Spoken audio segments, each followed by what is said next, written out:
Decíamos recién que íbamos a hablar con Daniel Escarizo de la empresa Axis Biz, que es una empresa que asesora y hace asesoramiento económico de management en las empresas. Él es economista y es asesor justamente en muchas empresas para plantear los escenarios y empezar a analizar qué repercusión o qué escenario vamos a poder ver ahora después de los anuncios de ayer. Dani, querido, ¿cómo estás? Chelo Meloni te saluda. Aquí estamos con Germán y con Ernestina. Gracias nuevamente por estar con nosotros aquí en la mañana del Buen Día.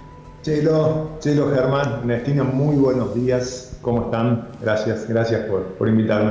Por favor. Bueno, a ver, hagamos los famosos escenarios, Dani. Empecemos a plantear los escenarios. A ver. Encima son 300 modificaciones, son 300 escenarios distintos. Literal. Claro. No. Una cosa es plantear escenarios sobre algunas medidas concretas, bien específicas, sobre un área en particular, como fue el caso de las medidas que anunció el ministro de Economía el martes pasado. Otra cosa es con esto, ¿no? Estamos hablando de 366 artículos, claro. Todavía como prematuro, hay que analizar mucho, ¿no? Además, anoche pensaba, ¿no? Son múltiples las dimensiones de análisis, ¿no? de este DNU, más los proyectos de ley que se enviarán al Congreso, ¿no? La perspectiva de análisis puede ser desde una dimensión política, desde una dimensión económica, una dimensión jurídica, constitucional, administrativa, social, indudablemente, porque la verdad que la amplitud de temas que afectan, o de disposiciones, o de estado de cosas que afectan, es muy vasta y requiere, en la mayoría de los casos, análisis especializados en cada cuestión, ¿no?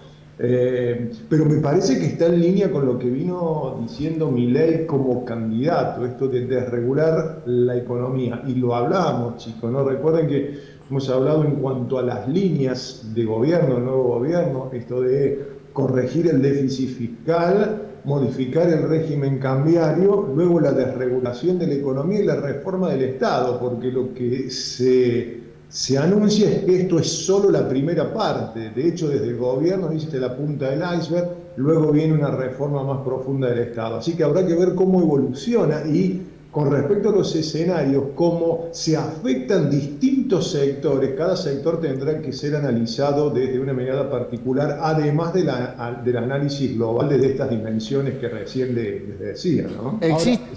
¿Existe, Daniel, en el mundo alguna economía que se mueva con semejante libertad como la que pretende Milei? Muy interesante la pregunta. Sabes que la participación del Estado en la economía vino creciendo de manera sistemática desde 1930 en adelante, ¿no? Es decir, desde hace 100 años. Desde la Gran Depresión, desde el New Deal de Roosevelt, o desde las políticas llamadas keynesianas, que muchas veces se habla de estas políticas sin conocerlas demasiado. La participación del Estado viene creciendo de una manera constante en la economía y ha crecido, sobre todo en la pandemia, hemos notado un crecimiento muy fuerte. De manera inmediata también en la crisis de 2008-2009 con los créditos hipotecarios de baja calidad que llevaron a una caída del PBI global en esos años, ¿no? Entonces había una participación, es más, si nosotros vemos como antecedente así inmediato, para no irnos tan lejos, desde tu interesante pregunta, Germán, ¿recuerdas año 2000, 2001, la gran cantidad de fraudes detectados en empresas de mucha importancia y envergadura en Estados Unidos, fraudes contables? Sí. Eso llevó a aumentar de manera exponencial las regulaciones con respecto a la información que debían emitir las empresas con relación a los informes de auditoría, por ejemplo, que debían realizarse sobre los balances de empresas y también sobre la actuación de los directorios. En 2008-2009, luego de esta crisis a nivel global por políticas crediticias, reitero, de bajas garantías, también se incrementaron las regulaciones en el sector financiero. Es decir, que hasta los países más desarrollados, por mencionar la Unión Europea o Estados Unidos, Canadá, o por el lado de Asia, Australia, Nueva Zelanda, las regulaciones existen. Es algo bastante inédito, pero no olvidemos que en 1990, 1989, 90, 91, en la presidencia de Menem también se avanzó fuerte en desregulación. Es decir, que no es la primera vez que desde el inicio de la democracia se intenta avanzar en lo que se denomina la desregulación, que la palabra lo dice, es quitar la intervención del Estado en una gran cantidad de operaciones entre partes, entre privados, en las cuales el Estado establecía un marco regulatorio. Así que, de todas maneras, es una experiencia que habrá que ver ahora cómo continúa en su tratamiento en la bicameral del Congreso, en la comisión bicameral, que es la encargada de analizar los decretos de necesidad de urgencia, y la eventual judicialización de ciertos aspectos del decreto, ¿no? Estaba pensando, digo, vamos por parte. Hagamos un primer escenario de la parte empresarial. Al empresariado argentino, al empresario grande que tiene una empresa grande y al empresario pyme. Este tipo de derogaciones en el ámbito económico y laboral le beneficia. Bueno, a ver, por eso, Chelo, me parece que lo más conveniente, evidentemente no lo vamos a agotar en una sola entrevista o en un solo diálogo, es ir analizando por parte, desmembrando. Ayer el presidente anunció 30 medidas de desregulación en poco tiempo, ¿no? Se lo anunció en 15, 20 minutos, es decir, que no se explayó demasiado. Esto igual que el ministro de Economía, no se explayan demasiado sobre lo que se busca, sobre objetivos concretos, no se anuncian y elípticamente se infieren los objetivos, hablan de una economía más competitiva. La reforma de las desregulaciones laborales en principio tenderían a disminuir la estructura de costos empresariales. En principio irían hacia eso dando más flexibilidad con la extensión del periodo de prueba, por ejemplo. No se avanzó en disminución de aportes y contribuciones patronales, en eso no se avanzó. Aparentemente en una primera idea eso estaba incluido, luego el ministro de Economía poco prefirió que esa decisión pasara para otro momento. Entonces podemos decir que en líneas generales esto podría tender a favorecer a un empresario, ¿verdad? Todo lo que tiene que ver con, o al sector empleador, todo lo que tiene que ver con la desregulación de ciertos aspectos del mercado laboral, porque disminuiría el costo empresarial. Sí, desde ese aspecto sí.